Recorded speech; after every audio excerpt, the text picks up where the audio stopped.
जगदलपुर में केंद्रीय गृह मंत्री अमित शाह ने एक बार फिर नक्सलवाद के खिलाफ हुंकार भरी है। उन्होंने दोहराया कि 26 मार्च 2026 से पहले बस्तर नक्सल मुक्त हो जाएगा। शाह ने तंज कसा कि दिल्ली के लोगों ने भ्रम फैलाया और नक्सलवाद ने बस्तर को विकास से दूर किया। उन्होंने भाजपा शासन की योजनाओं के साथ ही एक माह में 500 से अधिक नक्सलियों के सरेंडर करने का हवाला दिया। केंद्रीय गृह मंत्री ने सिरसार भवन में बस्तर दशहरा के मुरिया दरबार में शामिल हुए, जहां उन्होंने मंत्री मांझी, चालकी, मेंबर और मेंबरिन समुदायों के प्रतिनिधियों से उनकी समस्याएं सुनी। शाह ने कहा कि दिल्ली पहुंचने के बाद लोगों से मुरिया दरबार जरूर आने की अपील करूंगा। केंद्रीय गृह मंत्री ने मुख्यमंत्री बस सेवा की शुरुआत भी की। अमित शाह मुरिया दरबार में शामिल होने वाले देश के पहले गृह मंत्री हैं। अब तक इस रस्म में मुख्यमंत्री ही शामिल होते थे।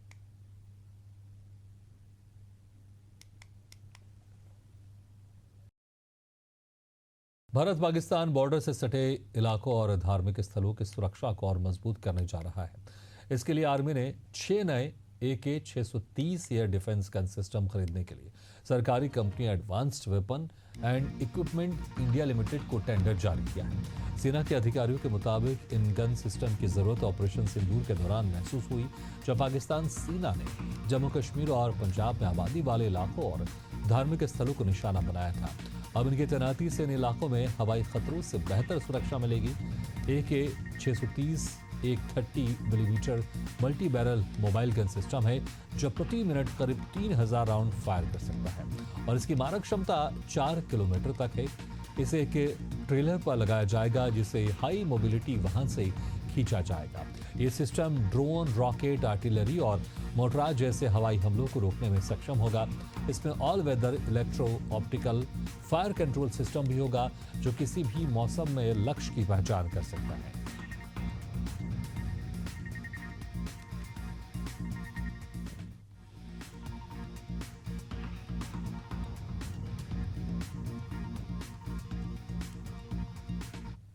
ऑपरेशन सिंदूर को लेकर पाकिस्तान की ओर से तरह तरह के दावे किए जाते हैं। पाकिस्तान का दावा भारतीय विमानों को मार गिराने का भी रहा।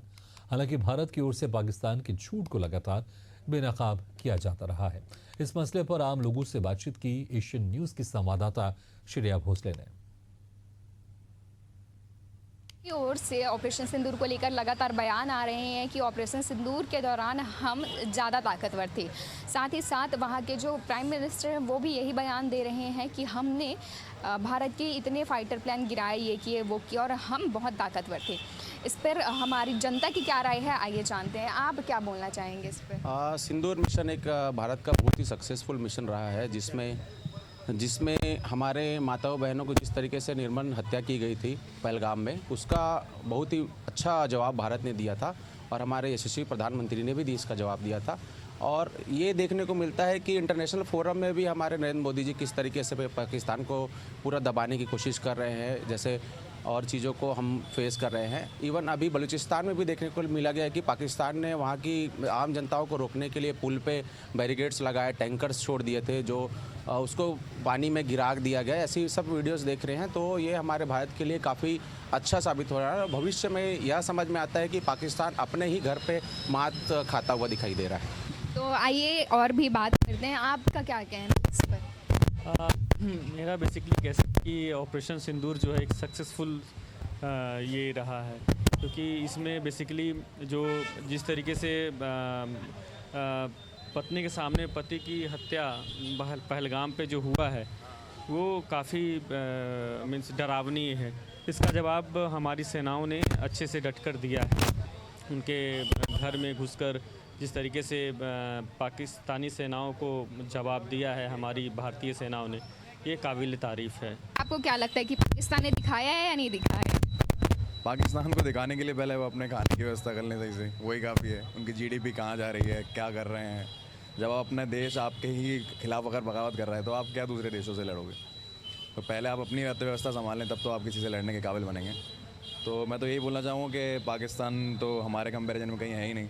ना उनके पास इंफ्रा अच्छा है, ना कुछ इंडस्ट्रियल उन्होंने अभी तक बनाया है कि हमारा नाम चल रहा हो, या कोई एक्सपोर्ट में वो बहुत बड़ा काम कर रहे हैं। तो मुझे नहीं लगता हमारा कोई कंपैरिजन है पाकिस्तान से। पाकिस्तान बस एक वो है जो भौंकने वाले होते हैं, वो लोग हैं वो। ये थी हमारी आज की बातचीत। मैं Shreya Bhosale, camera person R K Prasad के साथ। जदयू के राष्ट्रीय कार्यकारी अध्यक्ष संजय झा ने चुनाव आयोग की बैठक में बिहार में विधानसभा चुनाव एक चरण में कराने की मांग की है। उन्होंने कहा कि राज्य में कानून व्यवस्था मजबूत है और पुलिस प्रशासन पूरी तरह दुरुस्त है, इसलिए एक फेज में चुनाव संभव है। संजय झा ने आयोग के SRO की सराहना करते हुए कहा कि बिहार में मतदाता सूची में सुधार हुआ है और राज्य चुनाव के बाद मिसाल पेश करेगा। बिहार में क्यों नहीं हो सकता? नक्सलिज्म नहीं है। अगर महाराष्ट्र में एक फेज हो सकता है तो बिहार में क्यों नहीं हो सकता है? इससे खर्चा भी कम होगा, परेशानी भी कम होगी और एक फेज में बिहार चुनाव कराने के लिए हर एक लिहाज से तैयार है। तो हम लोगों ने अपने पार्टी की तरफ से आग्रह किया, अगर एक फेज में चुनाव होता है तो हम लोग उसका समर्थन करें।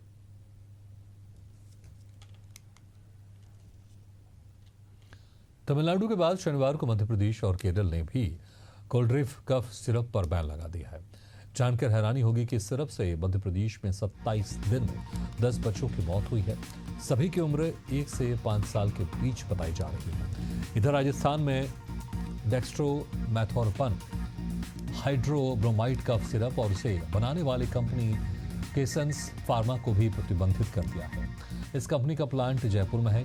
इस सिरप से राजस्थान में 2 बच्चों की जान गई है। कोल्ड्रिफ दवा की मैन्युफैक्चरिंग तमिलनाडु के कांचीपुरम में हो रही थी। बच्चों की मौत के बाद तमिलनाडु सरकार ने गुरुवार को उत्पादन और बिक्री पर प्रतिबंध लगा दिया था। राज्य में इस दवा के थोक और रिटेल स्टॉक को सीज कर दिया गया है। केंद्रीय स्वास्थ्य मंत्रालय ने शुक्रवार को हेल्थ एडवाइजरी जारी कर कहा कि 2 साल से कम उम्र के बच्चों को खांसी और सर्दी की दवाएं ना दी जाए।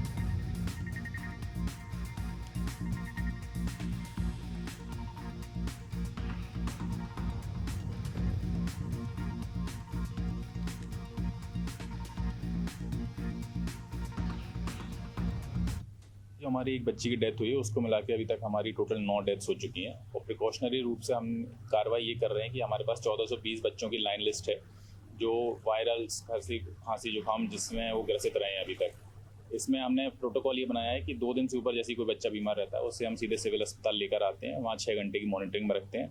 वहाँ से अगर केस बिगड़ने की गुंजाइश होती है तो जिला अस्पताल भेजते हैं, ठीक हो जाता है बच्चा तो घर भेजते हैं और आशा को बोलते हैं कि हफ्ते में एटलीस्ट 2 बार जाकर उनका फॉलोअप लेते रहें। इसके अलावा हमने पानी की जांच, मच्छर की जांच, ये सब विभिन्न जो टीमें आई थी उनसे करवा ली है, वो सब रिपोर्ट्स नॉर्मल आई हैं। एक सैंपल हमारा नेशनल इंस्टीट्यूट ऑफ वायरोलॉजी गया था तो वो भी नॉर्मल आया, उसमें भी ऐसा कुछ कॉज निकल कर नहीं आ पाया है। अभी कुछ पानी के सैंपल CSIR की जो नीरी इंस्टीट्यूट है जो पानी की जांच करती है वहाँ गया हुआ है तो उसकी रिपोर्ट अवेटेड है। जो कोल्ड्रिफ और जो 9 बच्चों की डेथ हुई उनमें से 6 बच्चों से बात हुई थी जिनमें से 5 बच्चों पर कोल्ड्रिफ की हिस्ट्री और एक पर नेस्ट्रो की हिस्ट्री निकली है, तो उसके हमने सैंपल्स भेज दिए हैं, उसकी भी जाँच अवेटेड है। तो जैसे ही उसमें कुछ निकल के आता है उसमें हम कार्रवाई कर पाएंगे। अभी हमने प्राइवेट डॉक्टरों को एहतियात बरतने के लिए कह दिया है कि यदि मान लीजिए आपके पास कोई भी बच्चा आता है उसको वायरल तो आप कृपया उसे अटेंड न करें, उसे सिविल अस्पताल भेजें, उसे सिस्टम को हैंडल करने दें। जी, अभी जो 6 बच्चों की नागपुर में डेथ हुई है तो वहाँ से जो हमारे पास बायोप्सी रिपोर्ट शेयर हुए है उसमें ये समझ में आया है कि कोई टॉक्सिन मीडिएटेड जो है किडनी को इंजरी हो रही है। और जो सर्वे हुआ है, जो हिस्ट्री ली गई है पेरेंट्स से, उसमें ये समझ में आ रहा है कि पूरे बच्चों में 80% केसेस में एक कफ जो कोल्ड सिरप है वो कॉमन आ रही है जिसका नाम कोल्ड्रिफ सिरप है। और पुराने रिसर्च में ये पाया गया है कि कहीं ना कहीं जब फार्मास्यूटिकल ये कफ सिरप या पैरासीटामोल सिरप या कोल्ड सिरप बनती है तो डाई इथिलीन ग्लाइकॉल नाम का कंटेमिनेशन होने की संभावना है। और जो कि सिनारियो उस तरफ जा रहे हैं, तो अभी हमारा पहला हाइपोथेसिस यही है कि मे बी अगर कोई कंटेमिनेटेड सिरप है जो सभी बच्चों में एक कॉमन मिली है तो उसमें कहीं ना कहीं कंटेमिनेशन की संभावना है और इसी के चलते जो डाइथिलीन ग्लाइकॉल प्रोडक्ट से जो कंटेमिनेशन हुआ होगा और उससे ही किडनी इंजरी हुई होगी। तो इस वक्त बड़ी खबर आपको बता रहे हैं छिंदवाड़ा से, जहां पर किडनी इन्फेक्शन से बच्चों की मौत का सिलसिला। एक और बच्चे की हुई मौत का आंकड़ा पहुंचा 10 से। मृत बच्चे की पहचान योगिता ठाकरे के रूप में हुई है। परासिया क्षेत्र के बड़कुही की रहने वाली थी योगिता। नागपुर में पिछले 1 सप्ताह से इलाज चल रहा था। इलाज के दौरान योगिता ठाकरे ने दम तोड़ दिया। छिंदवाड़ा कलेक्टर हरेंद्र नारायण ने की पुष्टि।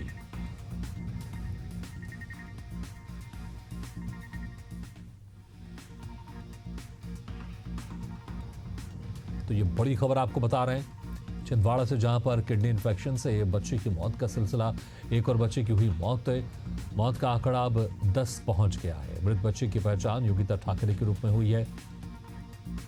परासिया क्षेत्र के बड़कुही की रहने वाली थी योगिता। नागपुर में पिछले एक सप्ताह से इलाज चल रहा था।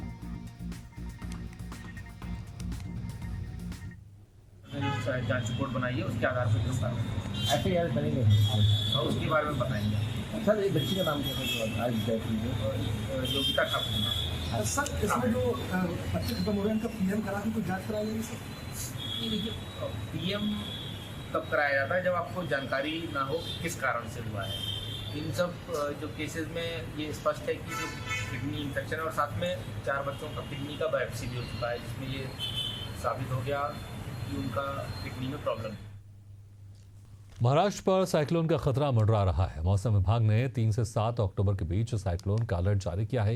ये अरब सागर में मानसून के बाद का पहला चक्रवाती तूफान है। श्रीलंका ने इसे साइक्लोन शक्ति नाम दिया है। इसके असर से गुजरात के कई जिलों में भी बारिश हो रही है। साइक्लोन शक्ति का असर मुंबई, ठाणे, पालघर, रायगढ़, रत्नागिरी और सिंधुदुर्ग जिले में दिखेगा। साइक्लोन की तीव्रता के आधार पर हवा की रफ्तार 65 किलोमीटर और इससे ज्यादा भी हो सकती है। समुद्र में ऊंची लहरें उठने की उम्मीद है। वहीं बंगाल की खाड़ी के ऊपर गहरे दबाव का क्षेत्र बनने से आंध्र प्रदेश और ओडिशा के कई जिलों में भारी बारिश और बाढ़ आ गई है। आंध्र प्रदेश में बारिश के कारण अलग अलग जगहों पर 4 लोगों ने जान गंवा दी है, जबकि ओडिशा में लैंडस्लाइड के कारण 2 लोगों ने जान गंवा दी है।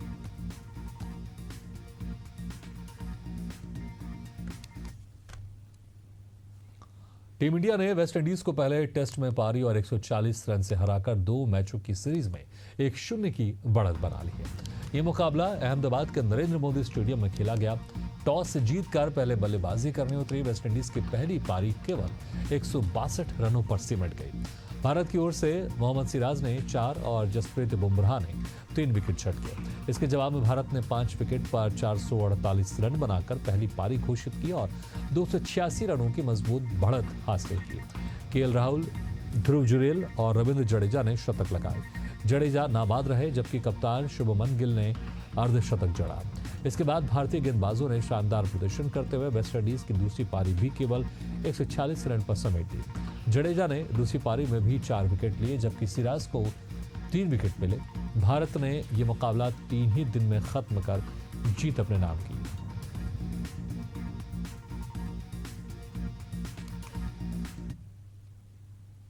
फरुखाबाद में सातनपुर मंडी रोड पर स्थित द सन क्लासेस लाइब्रेरी के पास शनिवार दोपहर जोरदार विस्फोट हुआ। विस्फोट में 2 छात्र की मौत हो गई, जबकि 5 से ज्यादा छात्र गंभीर रूप से घायल बताए जा रहे हैं। घायलों को अस्पताल में भर्ती कराया गया है। बताया जा रहा है कि बेसमेंट में स्थित सेप्टिक टैंक में मीथेन गैस बनने से विस्फोट हुआ है। घटना की जानकारी मिलने पर जिलाधिकारी और पुलिस अधीक्षक ने घटनास्थल का निरीक्षण किया और घायलों के मुलाकात कर हालचाल जाना।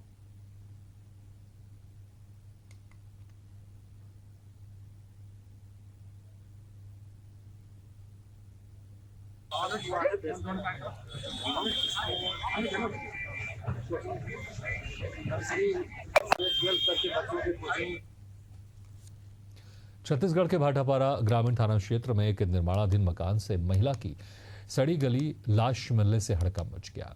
महिला की हत्या उसके पति ने की थी। दरअसल महिला आदतन शराब पीने की आदी थी। पति की तमाम समझाइश के बावजूद वो अपनी आदत नहीं छोड़ रही थी, जिससे गुस्से में आकर उसने पत्नी की हत्या कर दी। मामले की सूचना मिलते ही पुलिस मौके पर पहुंची। पूछताछ में पति ने अपना जुर्म कबूल कर लिया, जिसके बाद उसे न्यायिक हिरासत में जेल भेज दिया गया।